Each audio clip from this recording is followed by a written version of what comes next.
Yo, we back, just like we said. PROCONversations podcast, right after the NBA draft. This is after day two. Had some interesting things happen across the land of the NBA. Some small things, some major things. For this episode, we're just gonna be talking about which of these picks are like the best additions to their new teams. Without just going 1, 2, 3, 4, 5. Like everybody's gonna do that. We're talking about the whole scope of the first round scope. If you got somebody in the second round, all of the 60 picks, which pick is absolutely valuable as an addition to their current team now? But Shabbat, love you, Jace. This is Derek.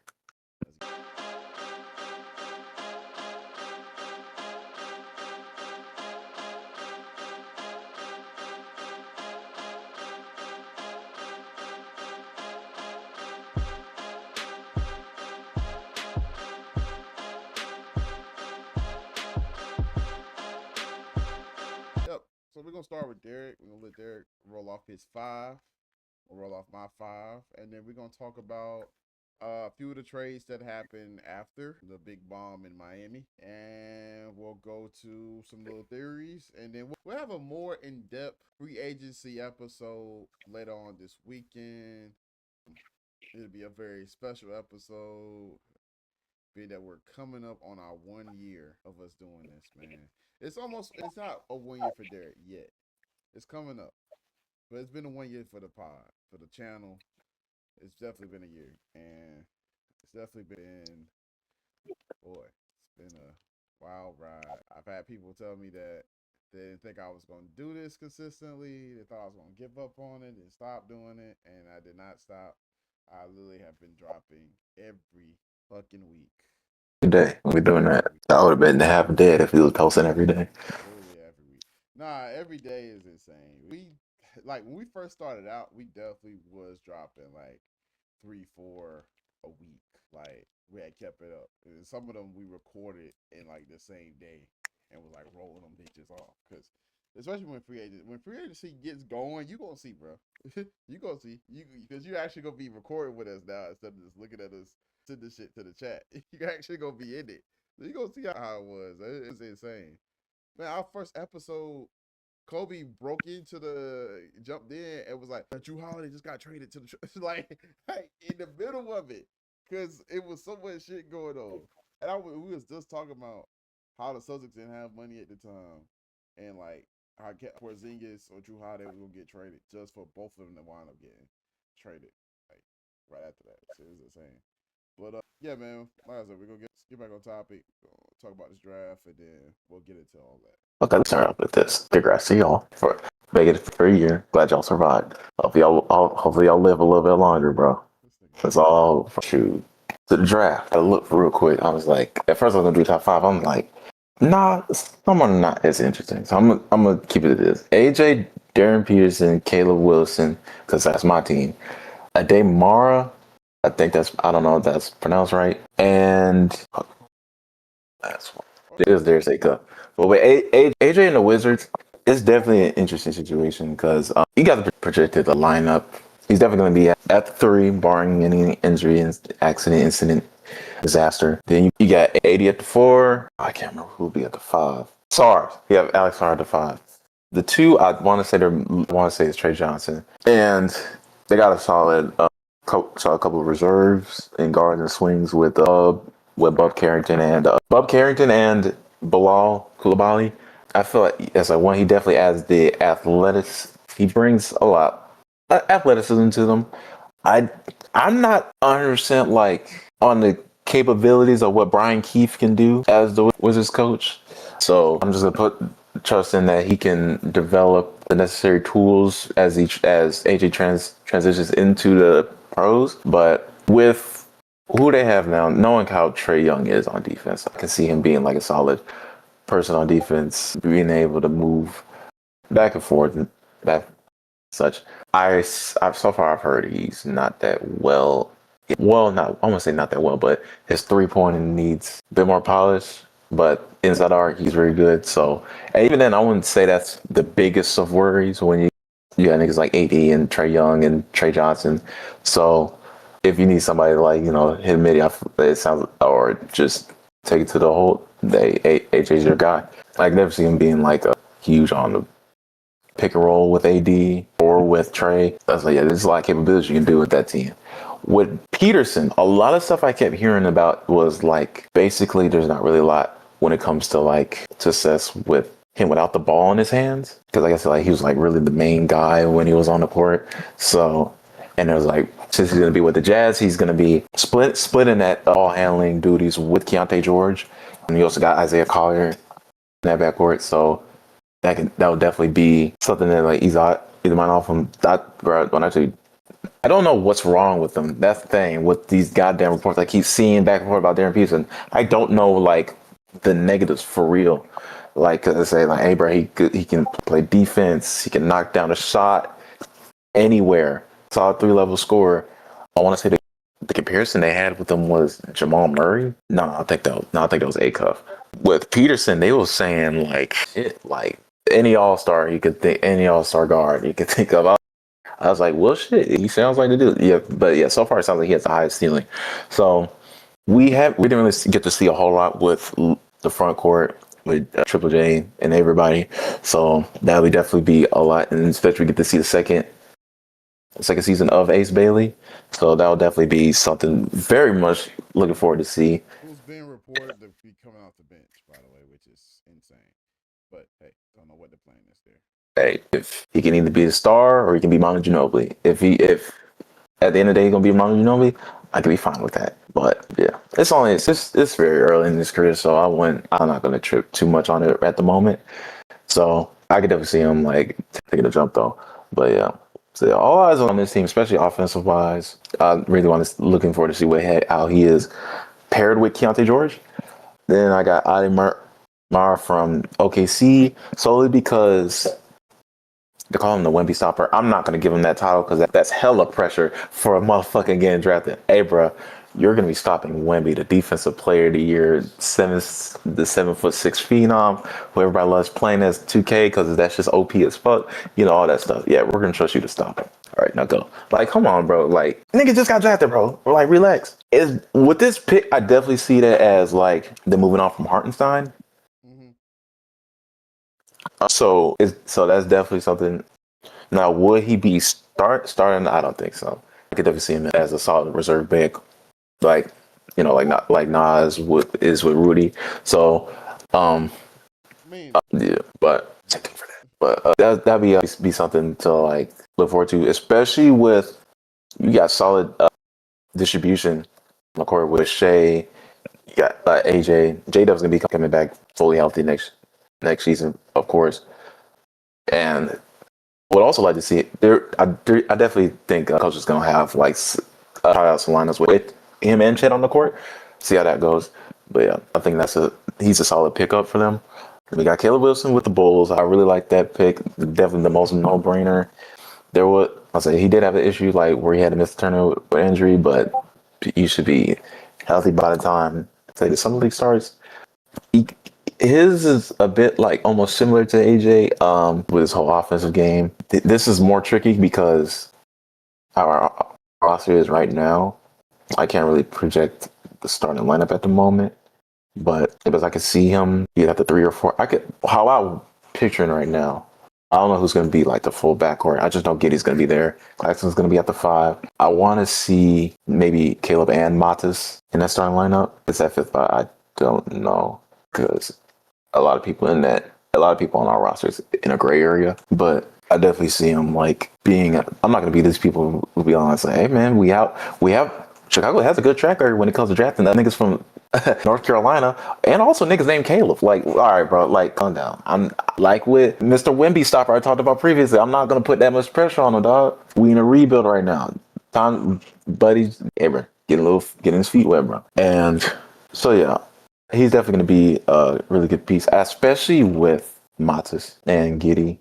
I'm also liking the look at this Dylan Swain dude. He could have definitely potentially be a steal. And last is Darius Acuff. I like Darius Acuff.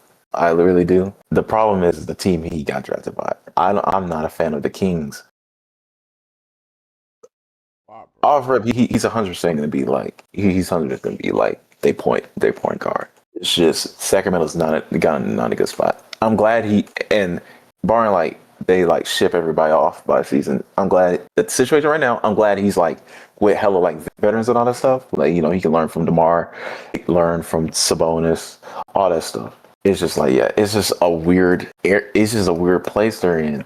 And so yeah, I want to say one thing for sure. I definitely can see him as their starting point guard. He could end up being like the next like point guard that they bring up like Fox. And trade him. Tyrese Halliburton. Didn't trade Okay. him. So hey, bro, if you're not a Kings fan, let's hope for that. Sacramento Wait, Kings be doing point guards like Kansas City be doing cornerbacks. Do what you will with that information.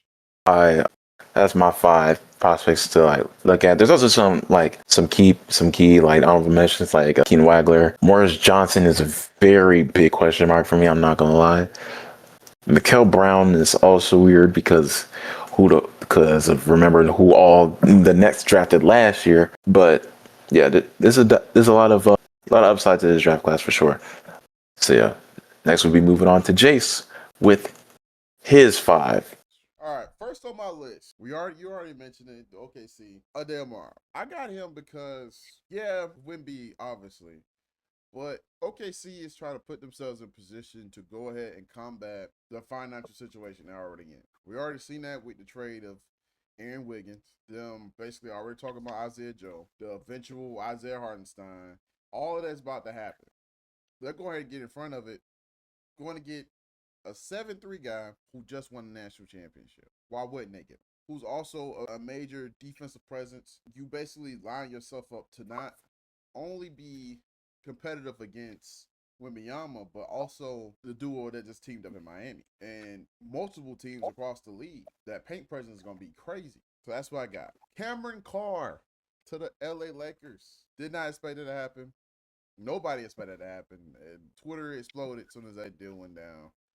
3-point specialist, slasher, defense, you know what I'm saying? Damn near the same height as Luka. It's gonna be dangerous. They actually keep him, they actually have him in the rotation with the guys they already got last year. Man, I love this I love this for the Lakers. I love this for LA. Not only for right now, but for the future. Golden State, I got Lindenberg. Let me figure out how to say that because I want to mess up your name. Borg. Lindeborg, Axel. I got him because, he's about the same age as Jonathan Kuminga, but he's an overall, all-around player that can do damn near everything. A Swiss Army knife for them. You put him next to Jimmy Butler in the squad when he comes back, got something. You cooking. Only if Steve Kerr allows him to touch the floor. Steve Kerr got to allow him to touch the floor and jail with these guys. You know what I'm saying? He can't do what he did with Jonathan Kuminga. Learn from his mistakes and actually build this guy up. He built this guy up. We got another star and Golden State. No problem. Who would you do with Moses Moody? You know what I'm saying? Kingston Flemings, Atlanta. I got him, 3-point specialist, defensive guard, somebody that can basically hold the reins of this offense and still bust your ass on the defense. Lining him up with the people they already got to kill Alexander Walker. Johnson and them, man, come on, bro. Atlanta gonna be tough, dog. Atlanta's gonna have a defensive identity, and they got a forward too. But we talk about this 5 people, and we didn't get onto that. So that moves me to go to my 5th person. It's not in the order, by the way, but to go to my 5th person, Cameron Boozer to the Grizzlies. I'm not gonna lie, I just feel something about this pick. Something about this player that just telling me the fact that he went 3rd is gonna piss him off. Cause he's a great overall player. I love the whole game. Damn near shooting 40-something%, over 40% from 3-point range. The defense can develop. You're going to Memphis. Now you out there playing with Isaiah Stewart. We're gonna get into that. They're going to develop a better identity than they've had in past years, similar to what they had when they were in the Western Conference Finals, when they had Dylan Brooks, when they had, Triple J and them boys balling out. I feel like this is the next star for Memphis. I'm not gonna lie. I definitely feel like this is the next star for Memphis. Who's gonna have a chip on his shoulders? We're looking at, for me, this is what I'm saying. I feel like we're looking at the next Gasol. We're looking at the next far as Zebo, Rudy Gay. yeah, Rudy Gay. You know what I'm saying? That's what I'm feeling like. The next Mike Conley of the franchise. I ain't gonna say John Morant yet, because John Morant's story hasn't ended yet. John Morant can go to a whole nother level. far as we know. But he definitely had, reins of the franchise as well for a short run. But yeah, those my five. I definitely feel like with those players, they definitely made their teams a lot better. Definitely improved some of their financial situations, as well as gave them some great additions on the court, some immediate additions on the court. That's going to help them. All these teams probably going to be, if they're not playoff bound now, they will be playoff bound soon with these players. Not gonna lie. But yeah, let's get into some other moves that transpired over these past couple of days. Like I said, we said Isaiah Stewart is now a member of the Memphis Grizzlies. Got traded for some second round picks. Not nothing too crazy, I'm not gonna lie. I don't really understand it other than, like I said earlier, him being there to build culture. You know what I'm saying? He's an intense player, an intense defensive player. You put him there and start building from the ground up alongside Mr. Boozer himself. I feel like that's a good place to start. I'm not gonna lie. That's a good place to start with those two pieces. You get that Sean's report too? What are you talking about? It says Hornets are engaged in LaMelo trade talks. That's a Sean's report? Yeah, Sean's just yes. When was Sean this? just said just like 2 minutes ago. He said reporting live for the draft show. The Hornets are engaged in LaMelo trade talks as multiple teams strongly pursue the star guard. Well, see, this is what I'm talking about. This is what I'm talking about. See, now Derek is here this time to see how this shit is going. Teams are engaged in talks for LaMelo Ball right now. That is insane. Something crazy can happen out of this. I don't know. Something crazy can really happen out of this. Because the boy can ball. The guy can hoop. He's just in Charlotte. They just ain't got it together yet.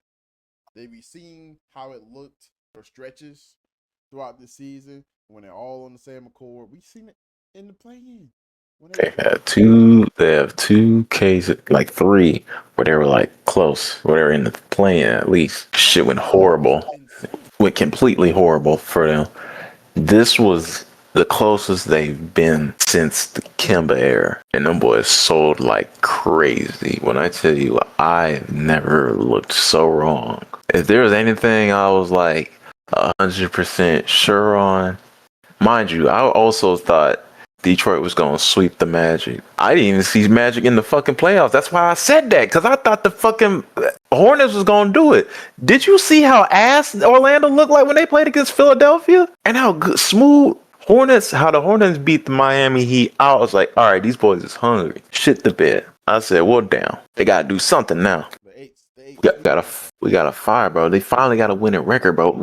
They got something to build on. And look like they can build it without LaMelo. We'll see. Melo for John. Hell no. Nigga, my God, that'd be one of the worst trades, bro. I'll be spazzing in here. Throwing no trades, just player for player. Full Stephen A. Smith moment. Throwing no picks at all, just jaw for Melo. Let's see how this shit goes, bro. Let's not do that. In this new episode of Shams Knows Ball. It's not even us, it's Shams. Like, that'd be terrible. But let's get into this real quick. Excuse me. Austin Reeves re-signs for 4 years. 4 years. 4 years, won $85 million. I knew this was gonna happen. Mook talked about this last year, but when they was talking about this possible, re-signing, extension, whatever you want to call it, we kind of already knew this was gonna go down. So yeah, I mean, the boy can ball. He fits right next to Luka. They are the same age, roughly a few months off. They got good chemistry on and off the court. He plays well with LeBron James. We've seen him elevate his game year after year. The defense is getting better. The man is 6'5". He's not afraid to play clutch moments. What more can you say about Austin Reeves that hasn't already been said? He deserves his contract. And the Lakers, what were they going to do? Not give it to him? Let him go to Detroit? Yes. I would love to see him go to Detroit. I would love to see him go to Detroit. I'm saying, on Lakers side, then what do you do? Get somebody else. That's simple. Who? Say it. Nobody can tell me who. It's no answer. Andrew Wiggins and Norman Powell. Get the fuck out. Why are these the only two options, bro? They could go somebody who's not 30. There's not a lot of options in this free agency pool. That's what I'm trying to get people to understand. They can make that trade, bro. You think Rob can't slime a nigga out, bro? And bring in a shooting guard? You think shooting guards are that hard to get? Bring in Anthony Simons, bro. He's done it twice. Bryce, they not letting him finesse nobody no more. He's actually done it 3 times. He's done it 3 damn times. That's insane. 3 out of nowhere ballistic calls, trades out of nowhere. Just bomb. Get Anthony Simons. Not mad at that. Defensively, way worse than Luka, and doesn't have the chemistry. He'll get it. No, get the fuck out. Anyway, Trade him for AG. we got the dilemma in trouble in Portland to sign a 1-year deal for what is his name? I want to get his name right. Micah Nori. Oh, you're talking about the head coach. Okay. 1-year deal, bunch of incentives. Probably Yeah, it's a cheapest contracts. a team option for the second year and another team option for the third year. So after 1 year, they can be like, no. With a bunch of incentives based off of winning. This is insane. We have not seen nothing like this. It is absolutely terrible. Even JB Bickerstaff said no. It's a slap in the face to what they do. I don't understand what the philosophy is in Portland right now. I'm trying to save money for what? Why are we cutting costs on some of the most minuscule things? This gonna probably lead to him being out the door. Eventually. Not now. On it? David Stern yet. They catch him doing David Stern. Y'all know what I mean. Then, hey. Hey man, all I can say is this: the nigga did just win the Stanley Cup, so I'm not gonna see. It's because of that. I'm like, okay, let me be patient for a little bit longer. You know, I'm not even a Trailblazers fan, so I was like, because they won. I'm like, no, hold on a second. I think I might know something. I'm like, you think he was cheap for NBA? You think he wasn't being cheap? He definitely was being cheap for hockey. Like, let's be for real. I didn't mean David Stern. He meant Sterling. Sterling. And Robert Sarver. Mr. These niggas need a nigga. Man. But yeah, man, that's all we got for right now. Nothing too crazy yet. Well, so we'll have more in depth on free agency, theories, all of that on our next episode. Keeping it short right quick. Shout out to all the niggas who got drafted, bro. The journey begins now. For those who actually like interested in joining the NBA, some motherfuckers will be like, I'd rather stay over here. But shout out to those trying to be the next insert name. There you go. We'll see. All right, y'all. Think about it. It's your boy, Livy J. It's been your boy Joshua, and we out. All right. I don't know who the fuck Joshua is.